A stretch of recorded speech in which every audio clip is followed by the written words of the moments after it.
Welcome back, Bears fans. Nick here from CHGO Bears, and we're going to be doing our annual Making the Case series here on the channel. Speaking of which, make sure to like this video and subscribe to the channel. That way you don't miss any of our off-season content covering the Chicago Bears. So in today's video, we are going to make the case for the Chicago Bears to draft Jalen Carter, the interior defensive lineman out of Georgia. Last season, 32 tackles, 7 for loss, 3 sacks. He is second on PFF's top 150 big board, and if you look at mock draft database, he is also the number 2 overall prospect. Nick, obviously there's a lot to like about a player of Carter's caliber. What stands out to you? I think it's just power and the attention that Jalen Carter just generates on every single pass rush. You know that the offensive line has to worry about where Jalen Carter is on every single play, and just the ability to create pressure through the interior. There's not a lot of guys that can do it as consistently as Jalen Carter's been able to do it at Georgia for the past couple of seasons. So when you think about it, that's exactly what, the Bears are lacking right now. So Jalen Carter, interior pressure, the power that he plays with. But what about you?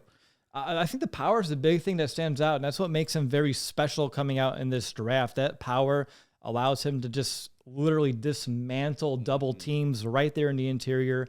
And I also like his athleticism. He has good change of direction. So even though he's plugged up in the middle, he can navigate in those condensed areas of the field. And he's like a two-way defender, good at stopping the run, but also a pretty seasoned pass rusher too. He has some good moves to win some of those one-on-one blocks and just blow up the interior of the pocket, make quarterbacks sweat a little bit.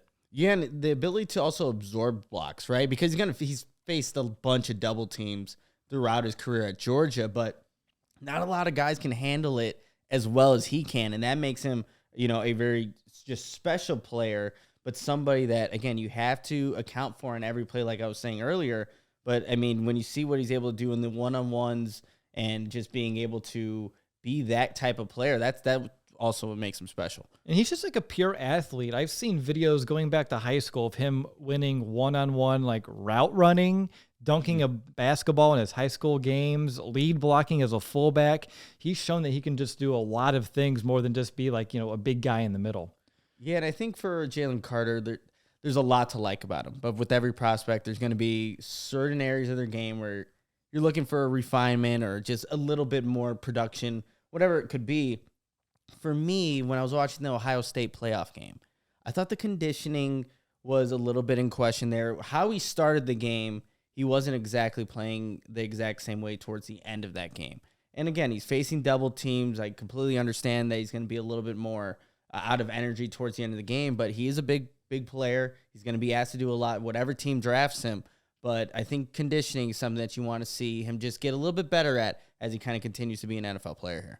On my end, I'm still looking for him to improve a little bit from like a technical aspect. He can still be a little bit more refined with his pass rush moves and have better attack plans. Sometimes I feel like he's winging it, which again, with him being so talented against other players in college, you can do that. But the professional level, he definitely will need to have a little bit more of a polished attack.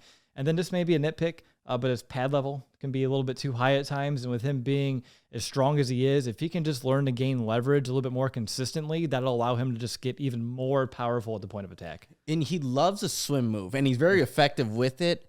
But there are times where he does kind of expose, his body to opposing offensive linemen. And a veteran offensive lineman is going to see that and, be able to push back Jalen Carter. But again, he's still a young player, obviously, but just learning when to do that is going to be key for him to be the most successful when he gets into the NFL. All right, let's go ahead and make the case. Why does this make sense for the Chicago Bears?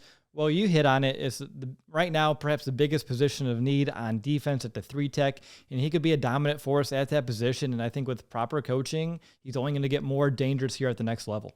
And I think, too, Eberflus has talked about wanting a disruptor. He called the 3-tech the engine of this defense. Jalen Carter provides that.